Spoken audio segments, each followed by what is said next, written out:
merci pour ce merveilleux temps de louange. C'est tellement extraordinaire, c'est tellement merveilleux d'avoir des frères et sœurs qui sont bénis pour jouer les instruments. C'est un cadeau extraordinaire. Moi, on ne peut pas se passer de la louange. Quand je repense aux églises qui n'ont pas de personne pour la louange, c'est tragique. Pour moi, ça fait que la moitié d'une rencontre. Ça fait que la moitié. Et pour ça, on ne peut que se réjouir. Ce matin, si je vous donne un texte pour ce message, vous avez tout en lui. Amen. Quand on est en lui, on a quoi? On répand une bonne odeur. Merci beaucoup. Amen. Mais oui, alléluia. Je vous lis dans Colossiens, je continue dans Colossiens 2, depuis le verset 8 au verset 15. Prenez garde que personne ne fasse de vous sa proie par des philosophies, par de vaines tromperies, s'appuyant sur la tradition des hommes, sur les rues du monde et non sur Christ. Car en lui habite corporellement toute la plénitude. Nous l'avons déjà vu au chapitre 1, c'était déjà aussi marqué dans toute sa plénitude. Vous avez tout pleinement en lui, qui est le chef de toute domination et de toute autorité. Et c'est en lui que vous avez été circoncis, d'une circoncision que la main n'a pas faite, mais que la circoncision de Christ, une circoncision de Christ. Amen. Alléluia. Qui consiste dans le dépouillement du corps de la chair. Ayant été ensevelis avec lui par le baptême, vous êtes aussi ressuscités en lui et avec lui par la foi, en la puissance de Dieu qui l'a ressuscité des morts. Vous étiez morts par vos offenses, par vos incirconcisions de votre chair, et vous a rendu la vie avec lui en nous faisant grâce pour toutes nos mauvaises offenses. Il a effacé l'acte dont les ordonnances nous condamnaient et qui subsiste contre nous, et il l'a détruit en le clouant à la croix. Wow. Il a dépouillé toutes les dominations et les autorités et les a livrées publiquement en spectacle en triomphant d'elles par la croix. Alléluia. Je ne sais pas si vous avez remarqué, cette fois, nous avons lu en lui ou par lui. C'est pour ça que c'est en lui que nous sommes cette bonne odeur dans ce monde. Amen. C'est en lui. Alléluia. Mais il nous avertit au départ, prenez garde. Prenez garde que personne ne vous induise en erreur par des philosophies humaines, des philosophies du monde ou de la chair. Prenez garde. Paul, il savait de quoi il parlait, combien de fois il est rentré de ses voyages missionnaires, et après quelque temps, il recevait des nouvelles qu'il y avait des faux docteurs qui s'étaient infiltrés dans l'Église, avaient essayé de semer la zizanie. Il savait de quoi il parlait. C'est pour ça que c'est un point très très important, de ne pas se laisser avoir par l'ennemi. C'est toujours lui qui avait essayé de venir dans nos pensées pour nous voler quelque chose. Regardons à Jésus et nous ne serons jamais déçus.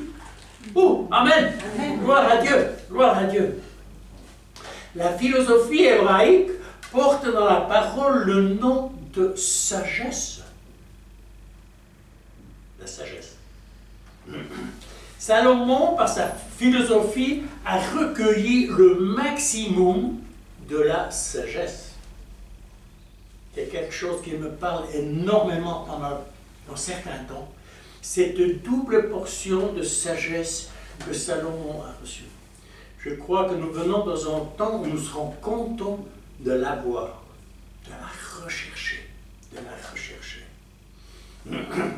Évitons les traditions des hommes. La tradition des hommes, elle veut faire quoi? Ça va toujours essayer de nous enlever dans la présence du Seigneur. Ça va essayer de nous fausser dans les pensées.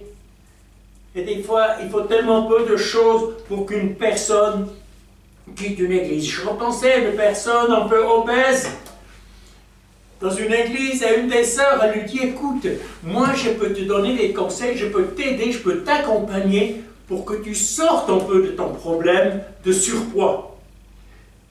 La personne a été tellement blessée qu'elle ne peut plus jamais retourner à l'église. Pourtant, c'était un geste d'amour. C'était bien pensé. Non.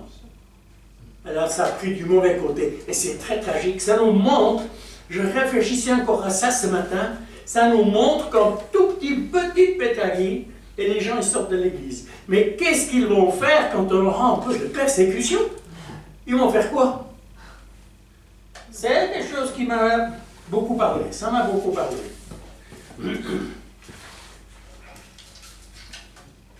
En lui, il y a la plénitude. Il désire vous la donner. Amen. Il désire vous la donner. Dieu a voulu qu'il y ait la plénitude dans son Fils. Son Fils a à cœur que cette plénitude soit sur vous. Amen. Et que nous soyons en lui, enracinés en lui. Je trouve que c'est tellement important.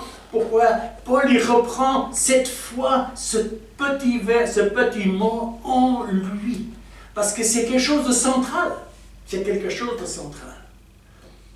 C'est en lui qu'on a été circoncis. Jésus, il nous a dépouillés de tout ce qui était de la chair. Des fois, j'ai l'impression qu'il n'a encore pas fini chez moi. Chez vous, il y a longtemps que ça fait, mais chez moi, il me semble des fois qu'il y a encore quelque chose. Je ne sais pas pour vous, j'espère pas. Parce que quand je vois votre sourire, j'ai l'impression que vous allez à merveille. Amen.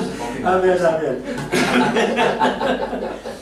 Je ne sais pas si vous avez vécu ça, mais je pense, oui, les personnes les plus âgées, quand il y avait des personnes à l'école qui arrivaient avec des poux. Pourtant, en tant que gosse, mais j'avais mal au cœur pour ces enfants parce qu'ils faisaient un grand détour. Ils arrivaient, t'as des poux, ils partaient en courant. Déjà à l'époque, en tant que gosse, j'avais ce cœur qui me faisait mal pour eux. Parce qu'ils devaient souffrir, ces enfants. Mais forcément, c'était souvent des enfants de famille à problème. Malheureusement. Mais il nous a dépouillés de tout ce qui n'est pas sa gloire. Qu'est-ce que tu voulais dire? Non, je comprends beaucoup de choses. Alléluia, alléluia. L'importance du baptême. Alléluia. Je réfléchissais encore ce matin en regardant un peu ce texte. Je me dis, ça m'a fait mal au cœur quand je pense qu'il y a des personnes qui disent, je t'ai baptisé en tant qu'enfant, ça me suffit. Ça me fait tellement mal au cœur. Quand je pense, on était ensevelis avec lui, on est ressuscité avec lui et en lui. Mais il y a quelque chose qui manque si ce n'est pas là. Je ne sais pas comment c'était pour moi, mais pour moi, c'était quelque chose de fort, le baptême. C'était quelque chose de fort. Je ne sais pas comment c'était pour vous, mais pour moi, c'était quelque chose de très important. Jésus, il a institué 2 cérémonies pour lui qui étaient principales. C'était la Sainte Seine, qu'on vient de prendre, et le baptême. C'était des choses principales, c'était des choses essentielles. Et c'est pour ça que ça fait mal d'entendre les personnes dire « Oh, c'est pas nécessaire, c'est secondaire ». C'est triste, c'est triste.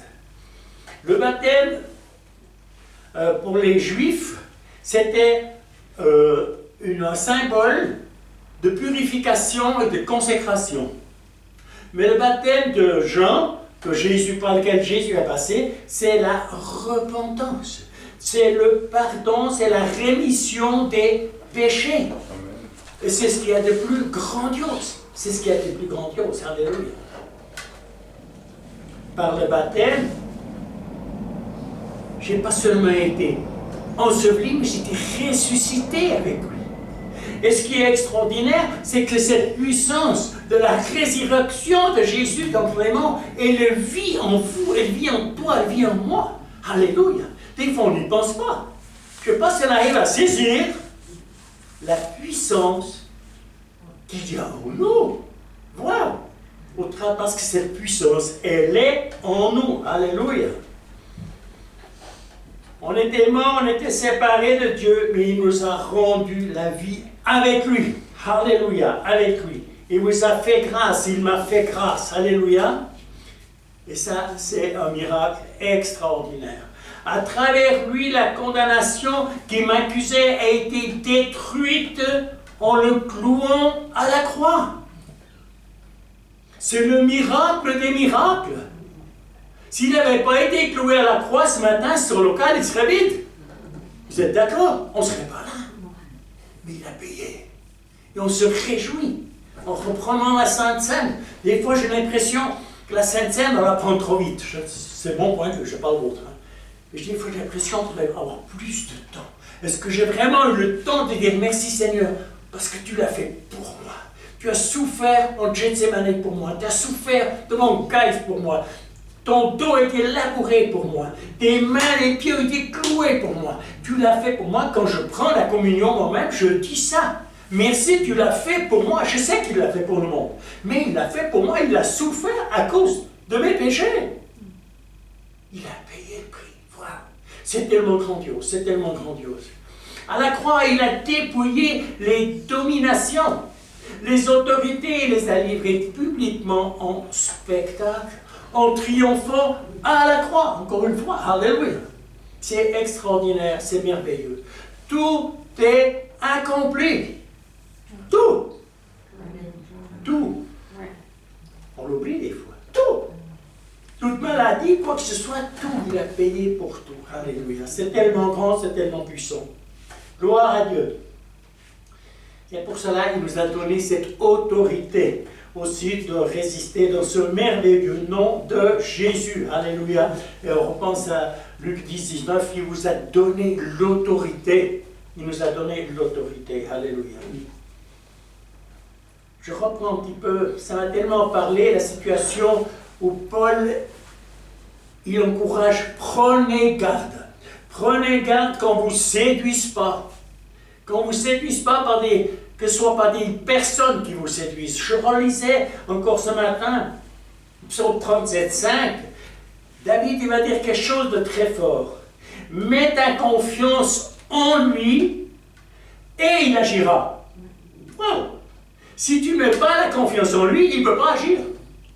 Mais si tu mets ta confiance en lui, il va agir. Il va agir. Des fois, il y a un temps d'attente, mais ça ne fait rien. Mais on sait que si nous avons demandé, ça va venir. Il va agir. Il va agir. Alléluia. Ésaïe 2, 22. Cessez de vous confier en l'homme. Cessez de vous confier en l'homme. C'est tellement important de ne pas se laisser influencer par la personne. Parce que l'homme ou le monde, il ne va pas nous apporter quelque chose de bon. Nous le savons. Nous le savons. La sagesse de Dieu. Je ne sais pas si ça vous préoccupe aussi, mais cette sagesse, ça me parle ces derniers temps, comme je vous l'ai déjà dit, de la situation de Salomon, qui a demandé cette double portion. C'est quelque chose qui me préoccupe ces derniers temps, ça ne lâche pas, c'est tout le temps, et tout le temps relâche. Et je sens que je vais être conduit dans un moment spécial où je vais vraiment rechercher ça. Cette double portion de sagesse, cette double portion de conduite de son esprit. Alléluia. Recherchons les paroles et la prière de Salomon. Une double portion de sagesse. Alléluia. La double portion qu'avait son Père. Amen. La plénitude de Jésus est votre plénitude. Elle vous appartient. C'est en lui qu'on a été circoncis. C'est en lui qu'on a été dépouillé. Et ne soyez pas choqués si des fois il y a encore quelques poux, pardon, quelque chose à dépouiller, je voulais dire. Ne soyez pas surpris. Il y a des fois des choses qui reviennent. Il y a des fois des choses qui remontent. Je vais juste vous lire un verset que j'ai reçu ce matin qui confirme un petit peu cette situation. 2 secondes. 1 Corinthiens 10, 13. Aucune tentation ne vous est survenue qui n'ait été humaine. Et Dieu, qui est fidèle, ne permettra pas que vous soyez tentés au-delà de vos forces, mais avec la tentation, il préparera aussi le moyen d'en sortir enfin, que vous puissiez la supporter. Et la tentation, c'est aussi ce que disait Paul, attention. La tentation, ça revient de nouveau sur la chair. Ça me montre justement qu'il y a encore des fois des points chez moi où je dois dire stop, dépouiller, on renvoie ça. Parce que des fois, c'est aussi quelque chose de progressif. Des fois, pas tout se passe avec une explosion. C'est des fois un peu progressif. Alléluia. Et là, vous allez commencer à vivre de gloire en gloire. Plus on est dépouillé, plus on est libéré de ce qui est charnel. Amen. L'importance du baptême, d'être enseveli avec lui et d'être ressuscité avec lui. Moi, je trouve ça tellement fort. Ça me parlait tellement là, pendant la préparation, je méditais là-dessus, j'ai dit, mais quel cadeau d'avoir pu passer par ce baptême et d'être enseveli. Cette vieille personne, elle est noyée, amen, elle sort ressuscitée comme Jésus, libre, alléluia. C'est tellement fort, c'est tellement extraordinaire. C'est glorieux. Je vous disais que les deux cérémonies principales de Jésus, c'était la Sainte Seine et le baptême. Pour lui, c'était important. Quand je pense, il a passé par le baptême de la repentance, mais ce n'est pas qu'il ait eu besoin de repentance, nous le savons, mais il nous a montré quelque chose d'important. Il nous a montré un pas à faire, parce que lui l'a fait, je pense qu'en plus, forte raison, j'en ai besoin personnellement de passer par là. Alléluia.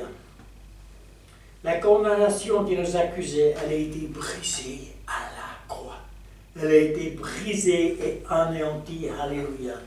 À la croix, les autorités et les dominations ont été publiquement rendues en spectacle, en triomphant d'elles à la croix. Amen. À la croix. Gloire à Dieu.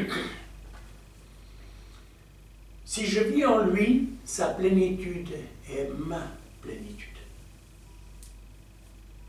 En lui, je suis transformé à son image. Amen. En lui, je deviens automatiquement comme lui il est. Il n'y a pas de changement. En lui, vous faites toute la différence. Vous faites toute la différence. Pourquoi? Parce qu'en lui, vous êtes cette lumière. Vous émettez cette énergie. Amen. En lui, vous avez la paix. La paix, c'est quelque chose qui se voit. En lui, vous avez la joie. C'est quelque chose qui se voit. En lui, vous avez la foi. C'est quelque chose qui se voit, qui s'entend. En lui, vous avez l'amour. Ça se voit. C'est des gestes, c'est pas seulement des paroles. Et en lui, on émet une bonne odeur. Merci, Yvette. Alléluia! On émet une bonne odeur. Je trouve ça tellement fort. Je relisais dans 2 Corinthiens 3,18, la partie B, nous sommes transformés en la même image de gloire en gloire, comme le Seigneur par l'Esprit. Alléluia. Si je demeure en lui, si Jésus est en moi, si Jésus est mon fondement, je relis le verset d'Éphésiens 3. Je suis puissamment fortifié par l'esprit de l'homme intérieur. Je suis puissamment fortifié par l'esprit de l'homme intérieur. Alléluia. Et c'est ça qui le fait dans ma vie. En sorte que Christ habite dans nos cœurs par la foi. Amen. Afin qu'étant enraciné, fondé dans l'amour. C'est ce qui se passe quand nous vivons en lui. C'est ce qui se passe quand nous vivons en lui. S'il est en toi, tu es automatiquement en lui. Si tu es en lui, il est en toi. Je le montre. Jésus en moi, ou lui en moi, je vais vivre une transformation progressive. Parce que pas tout se passe d'un clin d'œil. c'est progressif d'être transformé à son image. C'est pour ça que j'aime beaucoup dire, Seigneur, j'ai besoin de plus. Ça ne lui dérange pas si je lui dis ça de temps en temps. Au contraire, il va se réjouir. Il va se réjouir si je lui dis, j'ai besoin de plus de toi. J'ai besoin de plus. Ce matin, à 4h49, j'ai reçu un message d'Yvette. Et le texte, c'est le thème de ce message de Samuel Peter Schmidt, un homme merveilleux qui a quelque chose à dire. Je ne l'ai encore pas écouté, je n'ai pas le temps. Comment être plus que vainqueur? C'est encore une fois en lui.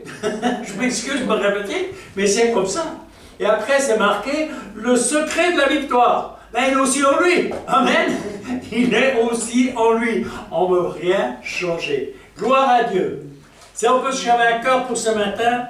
Je vous bénis, je vous bénis. Seigneur, je te dis merci parce que tu désires que nous soyons complètement en toi. Tu désires que nous soyons vraiment attachés à toi. Et je te dis merci parce que tu es en train de faire une œuvre merveilleuse parmi nous. Tu es en train de toucher mes frères et sœurs, tu es en train de leur faire du bien. Tu es en train de les bénir. Et je te dis merci, Père, dans le nom de Jésus, dans le nom de Jésus. Amen, amen, amen. Il me remonte quelque chose à l'instant, pardon. Il me repasse quelque chose maintenant. Vous vous rappelez de l'histoire de l'aveugle Bartimée? Au bord de la route, Jésus passe, ben, il ne sait pas qui c'est, il est aveugle. Il demande de dire, c'est Jésus qui passe. Et lui, qu'est-ce qu'il fait? Il commence à crier. Jésus ne s'arrête pas. Et les gens commencent à le reprendre, lui arrête de crier comme ça. Et il crie encore plus fort. Jésus s'arrête. Qu'est-ce qu'il fait? Il jette son manteau. Ce manteau qui était sur lui, c'était un signe pour les personnes qui avaient le droit d'être propres l'aumône. Il a jeté son manteau, il a laissé l'ancienne chose derrière, il a été vers Jésus. Jésus lui a demandé quoi? Que veux-tu que je te fasse? Le Seigneur me dit ça maintenant que il vous pose cette question maintenant. Si Jésus était là maintenant à ma place, et puis qu'il vous dise, que veux-tu que je te fasse? Je répète, Jésus vous pose cette question maintenant. Que veux-tu que je te fasse? Je vous laisse un moment de réflexion. Et après, je vais vous demander.